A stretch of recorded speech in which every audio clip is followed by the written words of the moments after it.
الحمد لله الكريم المنان على ما هدانا إلى الإسلام وأرشدنا للإيمان وأنزل هذا القرآن بالبرهان وأرسل لنا أفضل الرسل بأفصح اللسان وله الحمد والشكر على هذه النعم العظيمة والآلاء الجسيمة والصلاة والسلام على خير خلق الله وعلى آله وصحبه ومن والاه. وبعد، فإننا هذه الأيام بدأنا نراجع الفقرات الناقصة حتى نتممها. ባለፈው ሳምንት እንዳደረግነው በመሰረቱ ተስጂላቱን ጨርሰዋል። የተፍሲሩን ግን አንዳንድ ቦታ የጠፋና የተጓደሉ ቦታዎች ስላሉ እነሱን ማስተካከል እንፈልጋለን ስላሉ ያው እኛ ደረስንበት እንቀጥላለን። ግን እነሱ ለማሟላትና አንድ አልቦን ለማውጣት ባለፈው ሱረቱ ነህል ላይ የጎደለን አሟልተናል። ዛሬ ደግሞ ሱረቱል አንከቡት ነው የምናሟላው። አልአንከቡት መጀመሪያውን ሱረቱል አንከቡት ነው የምንጀምረውና እሱ ላይ ትከፍታላችሁ። أعوذ بالله من الشيطان الرجيم. بسم الله الرحمن الرحيم. ألف لام ميم. أحسب الناس أن يتركوا أن يقولوا آمنا وهم لا يفتنون. ولقد فتنا الذين من قبلهم فليعلمن الله الذين صدقوا وليعلمن الكاذبين. أم حسب الذين يعملون السيئات أن يسبقونا ساء ما يحكمون. من كان يرجو لقاء الله فإن أجل الله لآت وهو السميع العليم.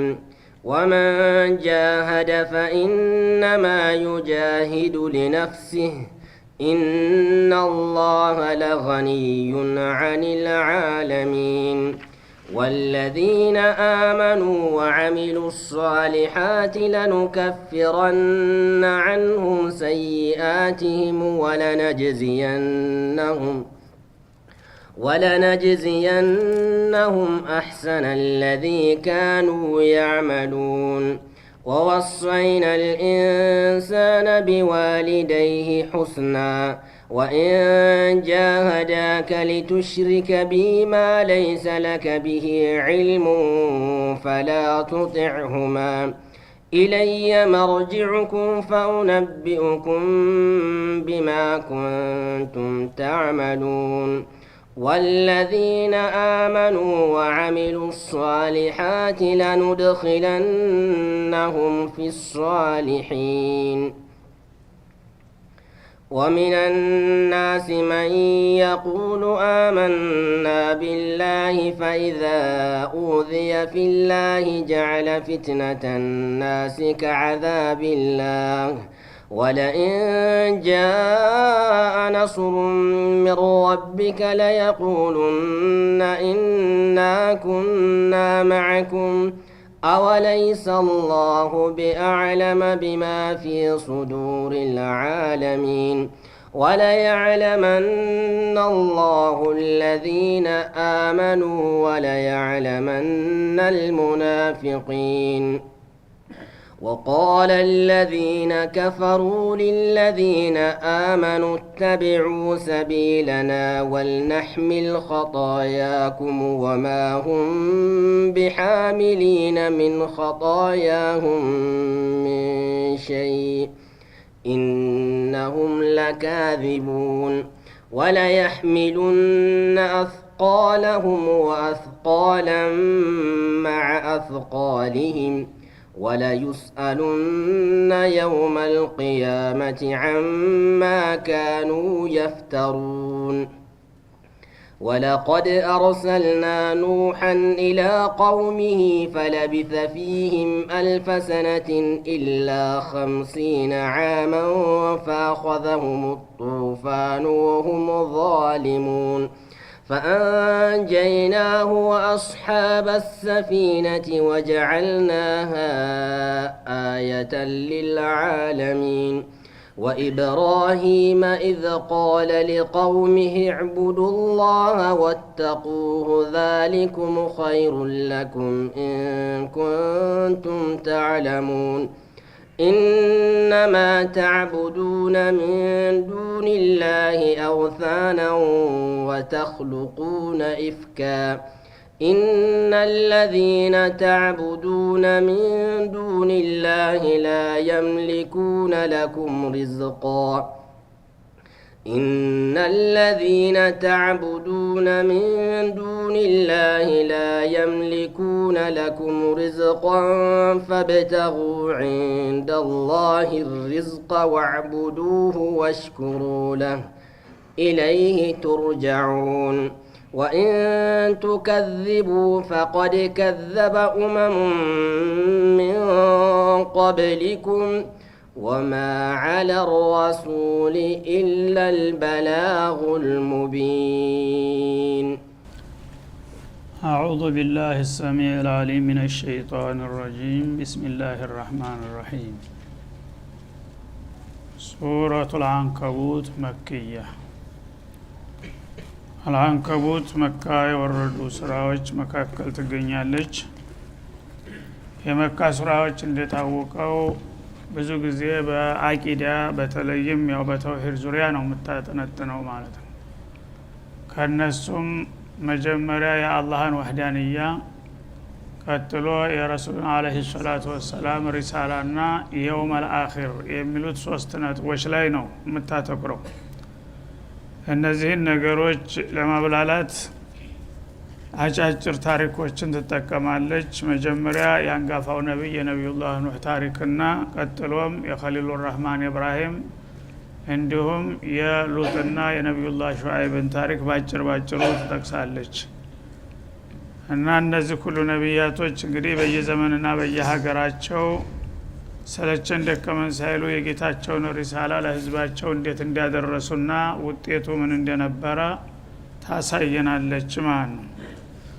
ዋናው ትኩረቷ የሰው ልጅ በዚህ ምድር ላይ መጥቶ እስከሚሄድ ድረስ ሁልጊዜ በስራና በትግል መጠመዱ የማይቀር መሆኑን፣ የተለያዩ ፈተናዎችና ውጣ ውረዶች እንደሚያጋጥሙት ትገልጣለች ማለት ነው።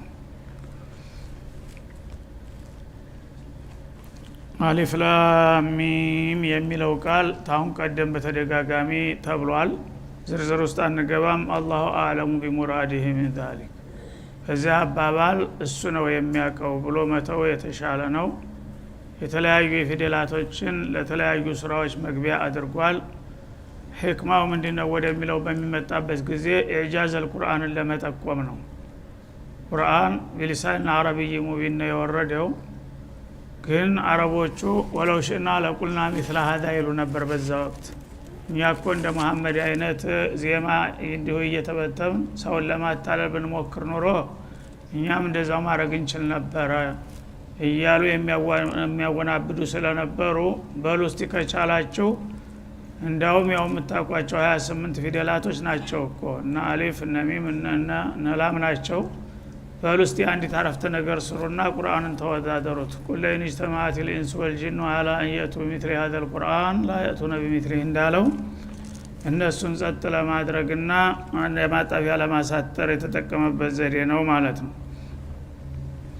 ከዚያ በኋላ አሐሲበ الناس ان يتركوا ان يقولوا آمنا وهم لا يفتنون፣ ሰዎች ብዙ ጊዜ የዋሆች አልገባቸው መላዲያ እምነት የምትባለውን ቃል በምላስ ጫፍ የምትነገር ቋንቋ አድርገው ይወስዷታል።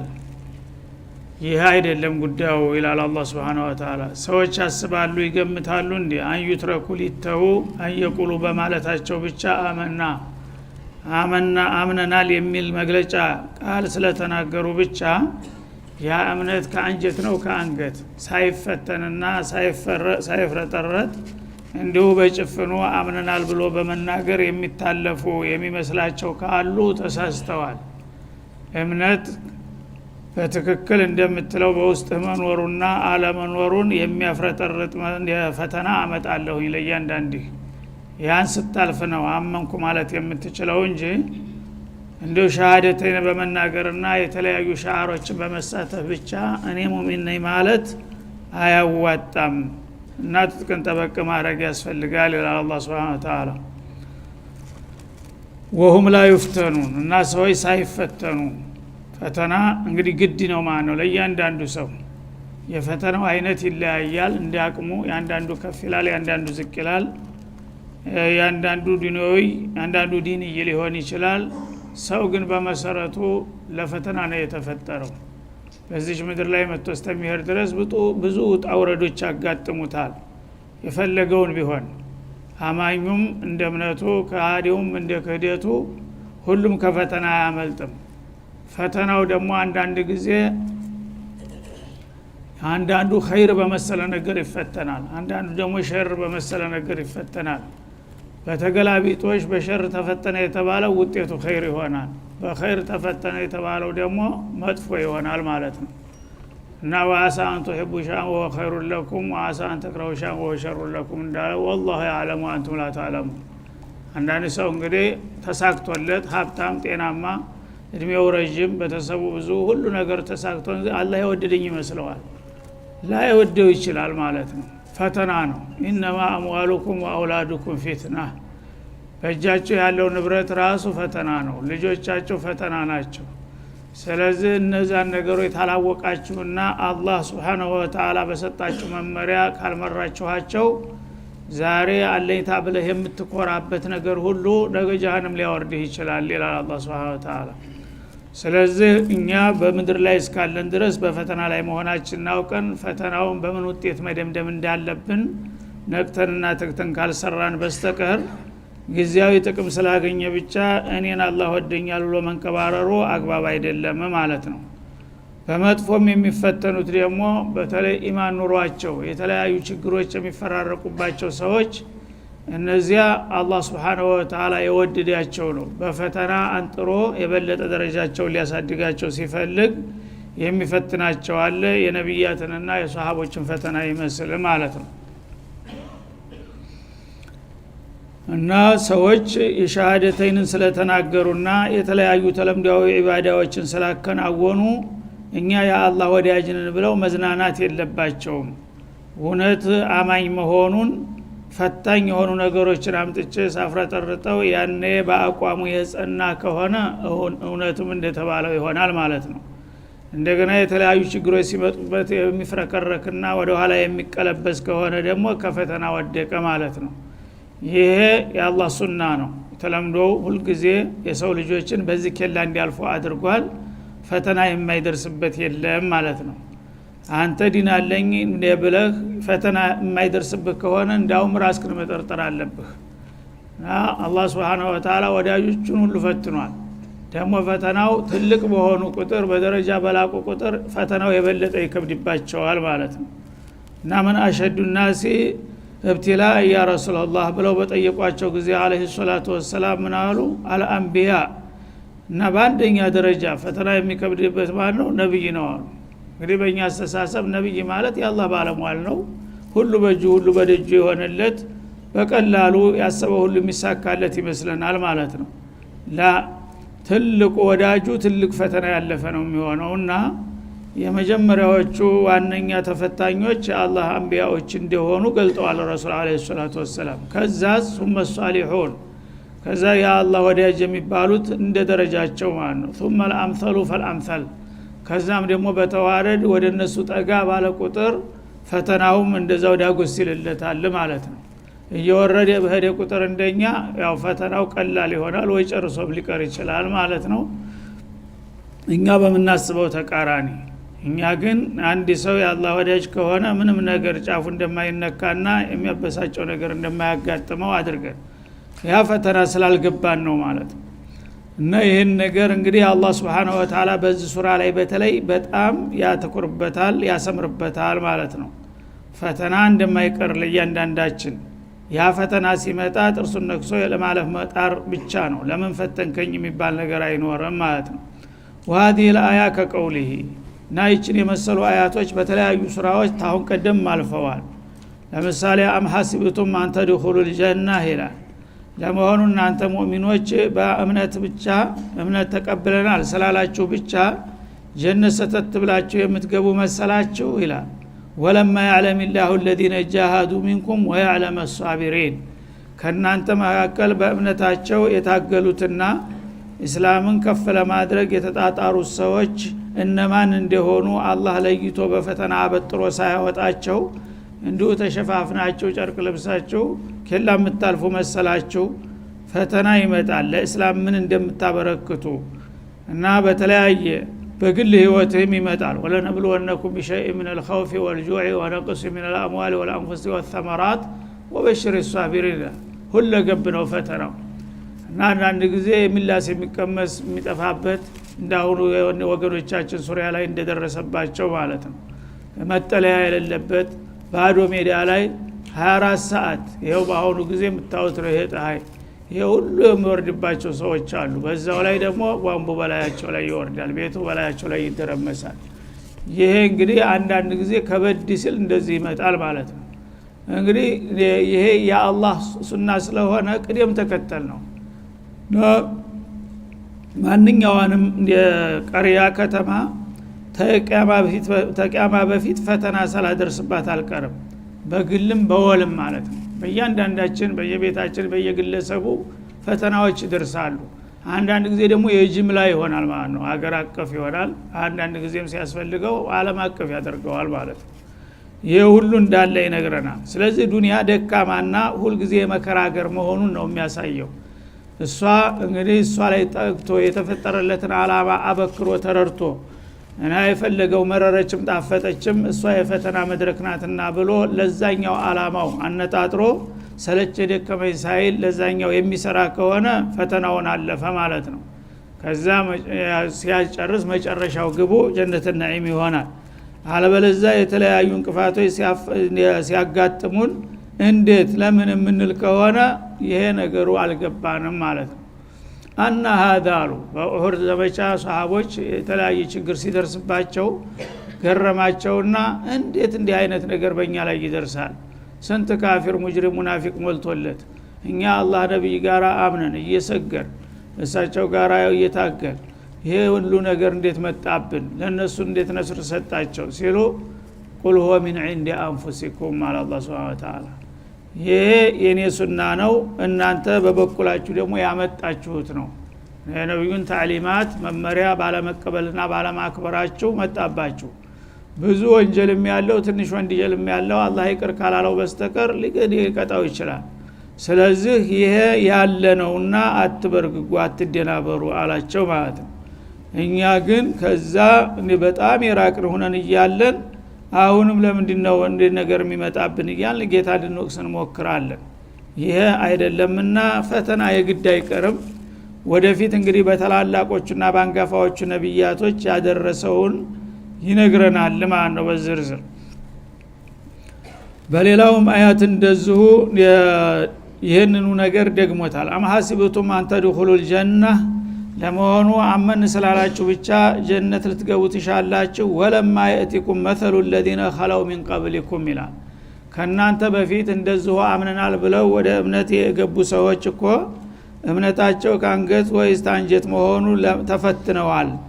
ለነሱ ላይ የደረሰው ፈተና ሳይደርስባችሁና ያንን ሳታልፉ ዝም ብላችሁ የምታልፉ መሰላችሁ እንደ ይላል። خلوا من قبلكم مضوا من قبلكم ከበፊታችሁ ብዙ ህዝቦች አልፈዋል። እነዛ ሁሉ ህዝቦች የተለያዩ ነብያቶች መጥተው ወደ እምነት ሲጠሯቸው እምነትን ተቀበሉ። እምነቱን የተቀበላችሁት ታንጀታችሁ ነው፣ እስቲ ፈተና አይሰጣችሁ ተብሎ ተሰጥቷቸዋል። እያንዳንዳቸው መሰቱሙል በእሳ እና በጣም ፈታኝ የሆነ ድህነት ደርሶባቸዋል። ወضራ እንደገና ደግሞ ችግር ደርሶባቸዋል፣ በሽታ ማለት ነው። በጣም የሚያማቅቅ የሆነ ወረርሽ በሽታ እልቂት ይመጣ ነበር። እንዳሁኑ ጊዜ ህክምና የለም። ወዙልዚሉ እንደገና ደግሞ በጥላት ተሸብረዋል። ሐታ የቁል ረሱል በየጊዜው የነበረው መልእክተኛና ወለዲና አመኑ ማአሁ አብረውት የነበሩት አማኞች በጣው ፈተናው ተመደራረብና ተመክበዱ ብዛት የተነሳ መታ ነስሩላህ ያአላህ የነስር መቼ ነው የሚመጣልን እስከሚሉ ድረስ እና አላህ Subhanahu Wa Ta'ala ወካነ ሐቀን አለይና ነስሩል ሙእሚኒን ብሏል። ይሄን ያሳውቃቸዋል። ከብዙ ፈተና በኋላ የመጨረሻ ውጤት ነስር እንደሚሆን አይቀርም። አላህ Subhanahu Wa Ta'ala ይሄን ሱና አድርጎታል። እና አላህ እኮ ሙእሚኖችን ረዳለሁ ብሎ ነበር። እኛ እኮ አለቀልን መቼ ነው ያ ነስር የሚባለው ነገር የሚመጣው ብለው ተስፋቸው አንጀት ነፍሳቸው ጉረሯቸው እስከምትደርስ ድረስ አፍረጥርጫቸው ከዛ በኋላ ነው ውጤት ላይ የደረሱት ይላል አላህ። ያ ነገር በእናንተም ሳይደገም እንዲሁ ዝም ብላችሁ ጀነት የምትገቡ አይምሰላችሁ። ወዙልዚሉ ሐታ የቁለ الرسول والذين آمنوا معه متى نصر الله የአላህ እርዳታ መቼ ነው የሚመጣው እያለው እየናፈቁና እየቋመጡ ብዙ ጊዜ አሳልፈዋል ይላል። አላ ኢነ ነስረላሂ ቀሪብ ግን في آخر المطاف የአላህ ነስር ቃል ገብቷልና ቅርብ ነው አይዟችሁ በላቸው የደረሰላቸው ብዙ ናቸው። አሁንም ታዲያ እንደዛ አይነት ነገር ሳትሞከሩ ዝም ብላችሁ ተሸፋፍናችሁ የምታልፉ አይምሰላችሁ ይለናል ለማን ወለቀድ ፈተነ الذين من قبلهم ከበፊታቸው ያሉትን ህዝቦች ሁሉ በየተራቸው ፈትነናቸዋል። فلا يعلمن الله الذين صدقوا እና አላህ በዛ በፈተና በእምነት ቃላቸው እውነተኛ የሆኑትን አላህ Subhanahu Wa Ta'ala ፈትኖ አንጥሮ አውጥቷቸዋል። ولا يعلمن الكاذبين ውሸታሞችና አስማሳላዎችንም ደግሞ አጋልጧቸዋል ይላል ማለት ነው። እነዚህ ሁሉ ነገሮች እንግዲህ የፊት ለፊታችን ይጠብቁናልና ሰዎች አመን ስላሉ ብቻ በሽፍኑ ዝም ብለው የሚያልፉ አይደሉም። የተለያዩ ፈተናዎች ይደርስባቸዋል። እነዛን ፈተናዎች በተወጡ ቁጥር ነው ደረጃቸው እያደገ ሄዶ የአላህን ቀረቤታ ሊያገኙ የሚችሉት ማለት ነው። አም ሐሲበ الذين يعملون السيئات أن يسبقونا ይላል። ፈተናው ለወዳጆች ብቻ አይደለም፣ ጥላቶችም እንደዛው ይፈተናሉ በዱንያ ማለት ነው። እነዚህ እንግዲህ ወበለውናሁም بالحسنات والسيئات እንዳለው ፈተናው እንደናንተ የሚከብድና የሚያስቀይም ብቻ አይደለም። አንድ ጊዜ ጸጋ የመሰለ ፈተና መስጠዋል ይላል አላህ Subhanahu Wa Ta'ala። ይሄ የነዛኞቹ ፈተና ነው። እኛ እንግዲህ ዲን ስለተቀበል ሙእሚን ስላል ለምን ሙስሊም ሆናችሁ ለምን ዓለማዊ ኑሮ አትኖሩም ለምን አላህ እያላችሁ ትንቱናላችሁ እያሉ በአለም ላይ ያሉ ኃይሎች ሁሉ ያፈጡብናል ማለት ነው። ይህ አንድ ፈተና ነው። እነሱን ደግሞ እየፈተናቸው ነው፣ አልገባቸውም። እነሱን በኩፍር ላይ ሆኖ ሀብት ይሰጣቸዋል፣ ጉልበት ይሰጣቸዋል፣ ስልጣን ይሰጣቸዋል። ሁሉ ነገር በሚይዙ ጊዜ አነ ረብኩም ለዓላ ማለት ይናፍቃቸዋል ማለት ነው እንዳለቃቸው። ያኔ እንግዲህ በእነሱ አስተሳሰብ እኛንን ጌታ የወደደንና የቀደሰን የመረጠን ይህን ሁሉ መቻረግልን ነበር ቢጠላን ኑሮ ብለው እንዳውም በእኛ ፕሮግራም መግባት አለበት ሁሉም ነገር በእኛ መንገድ ካልገባችሁ በስተቀር በዚህ ምድር ላይ መኖር የለባችሁም መሬትን አታጣቡ እያሉ ሌሎቹን የሚጨፈጭፉት አላህ የወደደን መስሏቸው ነው። ሐቁ እነሱ ጋር መስሏቸው ማለት ነው። እነሱም እየተፈተኑ ነው ማለት ነው። ቢያውቁ ኑሮ ትክክለኛው እምነት የፈጣሪ ፍቃድ የት ላይ ነው ያለው የሚለውን ነገር ተገንዝበው መምጣት ነበረባቸው። ያን ነገር ትተው ባጢሉን ኩፍሩን ሐቅ አድርገው ሐቁን ባጢል አድርገው በዛ እነሱ ያልተቀበሉት ነገር ሁሉ እንደ ባጢል ይደረግና ያን ነገር ለማጥፋት እንደገና ዘመቻ ይከፍታሉ ማለት ነው። እየተፈተኑ ነው እነሱ ማለት ነው። እንደገና ሙስሊሞቹ ሲዳከሙ ሲበታተኑ ደግሞ የበለጠ ፈተናቸው ይከብዳል እነሱ። ለምን ይሄው እኛ የገመትነው ትክክል ሆነ። እነዚህ ሰዎች አይረቡም እንደሚሉት እኮ አላህ ቢወዳቸውና ትክክለኛው እምነት የነሱ ቢሆን ኑሮ እንደዛ አይደክሙ ነበር። ስለዚህ እኛ ነን ትክክለኞቹ እያሉ ወላ ተጃአልና ፊትነተ ለለዚነ ከፈሩ እንዳለው ማለት ነው። እኛ ራሳችን ድክመታችንም ለነሱ ፈተና ይሆናል ማለት ነው። እኛ በደከምን ቁጥር እኛ የአላህ ጥላት መሆናችንን እንደተረጋገጠላቸው ይቆጥሩትና የበለጠ ልብ ይሰማቸዋል፣ ይጨፈጭፋሉ ማለት ነው። ይህም እንግዲህ ሌላ ፈተና ነው። ስለዚህ ይህም በተመለከተ ምን ይላል ቀጥሎ አም ሐሲበ الذين يعملون السيئات على من الكفر والشرك والبدع والنفاق አስቀያሚና አስከፊ የሆነውን እርኩስ ተግባራት ሁሉ የሚያራምዱ የሆኑት ወገኖች ደግሞ ይመስላቸዋል አለ። አንየስቢቁና እኛን የሚያመልጡ ይመስላቸዋል። በእነሱ አስተሳሰብ እንግዲህ በጊዜው በሰጠዋቸው ሀብትና ጉልበት ስልጣኔ እንኳን ፍጡር ቀርቶ ፈጣሪ እንኳን ይደፍረናልና ያጠቃናል ብለው የማያስቡበት ደረጃ ይደርሳሉ።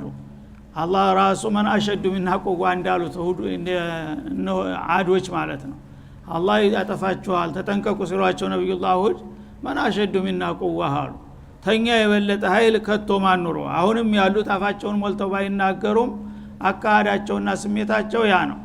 ዓለምን ተቆጣጥረናል እኛ አጥራፍ እስከ አጥራፍ ጨረቃ ላይ ወጥተናል፣ ካሁን በኋላ ማንም እኛን ሊፈታተን የሚችል የለም እያሉ ነው የሚያቀራሩት።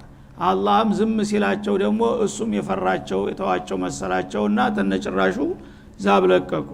አይምሰላችሁ አላህ አም ሐሲበ الذين يعملون السيئات ይህን ርኩስ የሆነ አስቀያሚ ስራ ሁሉ የሚሰሩ ሰዎች በምድር ላይ ያሉ ኃይላቶች አንየስቢቁና እንደፈለጉን አጠው እኛን የሚቀድሙና የሚያይሉ መሰላቸው እንደ ይላል። ሳማ ያህኩሙን ይህን አስበው ከሆነ በጣም አይከፉ የከፋ ስተት ተሳስተዋል።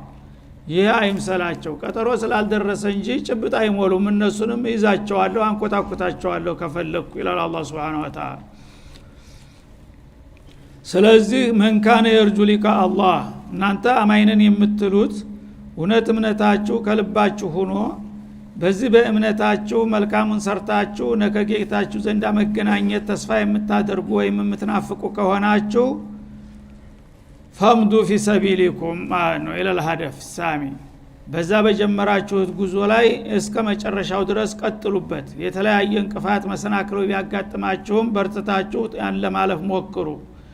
ፈኢና አጀለላሂ ለአት የአላህ ቀጠሮ ደራሽ ነውና እና በዚች ምድር ላይ አምኖ መልካም የሰራ በመጨረሻ የዘላለም ጽድቅ ሰጠዋለሁ ብዬ ቃል ገብቼላችኋለሁኝ።